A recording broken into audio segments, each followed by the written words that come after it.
Hello, and welcome to the RSA instructional video, The Discard User, an Overview. I'm Lisa Shimensky, a Cataloging and Database Coordinator at RSA. In this video, we'll be looking at the discard user in workflows, specifically what it is and why use one, how to create one, things to consider when using one, how to discard items in workflows, what your monthly reports will look like, common issues you might encounter with the discard user, and where to get more information about the discard user. To begin, the discard user is a type of account that can be created in workflows which allows users to check out items to the discard user rather than delete items or titles using the delete title, call numbers, or items wizard. The account is automatically cleared at the beginning of the month by RSA, and the items are then deleted from workflows. The discard process will delete your item even if it's the last item attached to the record, as long as there are no holds. That's all great, but why should you consider using a discard user instead of using the delete title wizard? Well, if you have a large amount of items to delete from workflows, such as from a weeding project, for example, using the discard user most likely will be the easier option.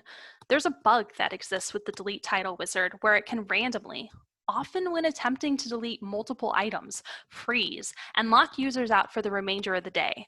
However, the discard user doesn't have this glitch, making projects like this a breeze. Further, the discard user requires fewer things to be clicked when you compare checking out an item to the discard user versus using the delete title wizard. Due to the simplicity, it's a faster tool to use, which can be helpful when needing to remove a large amount of items from workflows. Finally, the discard user allows libraries to track deletion statistics, whereas the delete title wizard does not. Tracking these statistics might be useful to share with your board or administration. Once a month, your library will be sent reports regarding items checked out to the discard user as well. So getting access to these statistics is a breeze. So are you sold yet? Yes? Well, if you're interested in getting a discard user, you want to go to the RSA Library Staff Support site. And from here, you're going to go to Workflows, Documentation and Training, Cataloging, Cheat Sheets, and then scroll down until you get to deleting items and titles.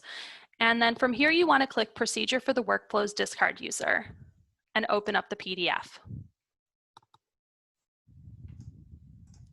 Within the document, on page 3, that's where you're going to find instructions for how to create your library's own discard user. One discard user per library is recommended, or one per branch. You can have more, but contact the RSA Help Desk for more information. If you'd like assistance setting up the discard user, or if you already have one and want us to check to see if it's properly configured, please contact the Help Desk as well. So once you have your discard user, there are a few things that you want to consider when using it. 1, be careful not to assign the discard home location in the Workflows cataloging module.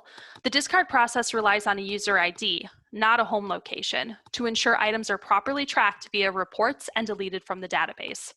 2, you'll need to configure a default discard user account into Mobile Circ settings if using its weeding function. This helps to ensure the discard process, including reports, works correctly. And 3, checkout statistics for the discard user profile are currently included in your library's monthly circulation statistics. Please remember to consider this detail if your circulation statistics seem inflated.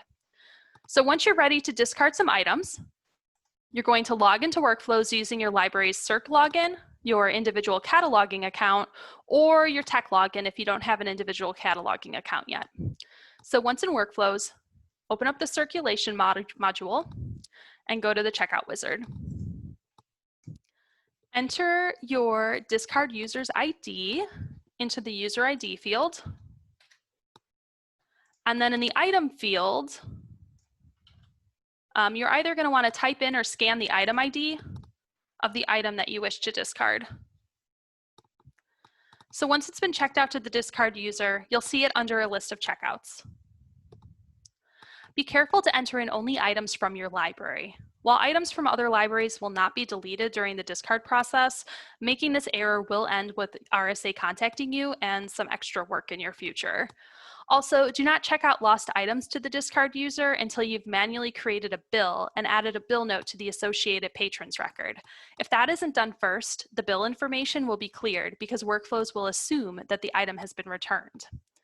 So once discarded, the current location of the items checked out to your discard account will change to discard. And we can see this here.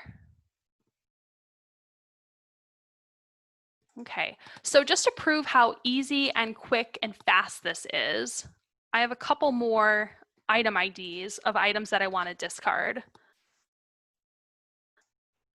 And again, this can be super fast if you have a stack of items at the ready. See how fast that was? Okay, so I'm going to close this out for now. Now, everything you've discarded for the month will also be listed on the account's profile, which I'm going to pull up here. And you can see everything under checkouts right here. So this is everything that we've discarded so far. So RSA recommends checking these barcodes at the end of the month before the discard process runs at the beginning of the new month to avoid a common issue that can occur when using the discard user, but more on that later. You can also run a report in Blue Cloud Analytics or submit an RSA report request to get this data if you prefer. So on the first of each month, your library's RSA Gmail account will receive 2 Excel reports of your deletion statistics. Both reports will tell you exactly what the data is of below each data set. And I have 2 examples for us. So looking at this first report, down here you can see an example of that description that I just mentioned, telling you what this report is of.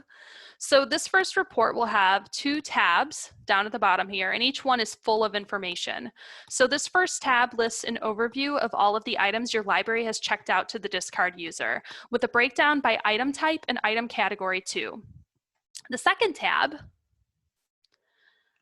is a detailed list of the individual items with an OCLC title control number. And you can see the title control number listed in this column here. And here at the bottom, again, here's an example of that description of what you're looking at when you're pulling up all this data. So just a quick note, if your library manually updated holdings in OCLC for any of the records on this report, rather than relying on RSA's batch load to automatically update the holdings in OCLC, you will need to use the OCLC title control numbers, again listed here from this report, to search for the records in OCLC connection and delete your library's holdings. Any holdings manually updated in OCLC will be invisible to RSA's batch processing and will not be removed. If your library does not manually update holdings in OCLC, you do not need to manually delete your holdings in OCLC. The next run of RSA's batch processing will remove your holdings from OCLC now that the items have been discarded from workflows. The second report that you will receive, it lists everything checked out to your discard user that does not have an OCLC title control number. So if you have any questions about your reports, be sure to contact the RSA Help Desk. To finish up, I just want to discuss 2 common issues you might encounter when using the discard user. The first is what to do if an item you've discarded has a hold. So the information that's listed here, that was taken directly from the procedures for the workflows discard user document that I've shown you earlier. But just to summarize, if an item checked out to the discard user has a hold, the item will still be cleared from the discard user, but the item will remain in workflows and assign the discard current location, and it will be shadowed. If other items are on the record and can fill the hold, the next available item on the record will fill the hold and your item will be deleted from workflows next month when the discard process runs. There's no need to check out the item again to the discard user. If your item's the only one on the record, the hold will remain until it expires 300 days from the date the hold was originally placed. Once the hold expires, the item will be deleted from workflows. Again, there's no need to check out the item again to the discard user. Note, RSA is working on creating a report that will track discarded items with holds that are the only items attached to the record. This will help libraries expedite the process of getting the items deleted from workflows and, more importantly, prevent patrons from waiting for items that will never arrive. So every month, RSA staff receive a report of items that could not be deleted because they were not owned by the discard user's library. While they weren't deleted, they still remain checked out to the discard user, which is problematic. RSA will contact libraries that accidentally made this mistake and have them go to their discard user's account to find the items from the other libraries. You can find what you need on the Checkouts tab and by looking at the item ID column for barcodes that do not belong to your library. You can find out who owns the item by clicking the item ID of the problematic item and looking at the owning library field within the glossary pop-up box that appears. Now to fix this, if you have the physical item in hand, you're golden. All you need to do is just discharge the item and route it through delivery to the owning library. Include any information notes, include any necessary information on a note with the item to explain what happened. If you don't have the physical item, that gets a bit stickier to sort out, so please contact the help desk for assistance.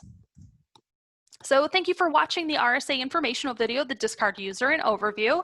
If you have any questions about this topic or have suggestions of topics for future videos, please contact the help desk by calling 866-940-4083 or email us at rsahelp@railslibraries.info. Thanks.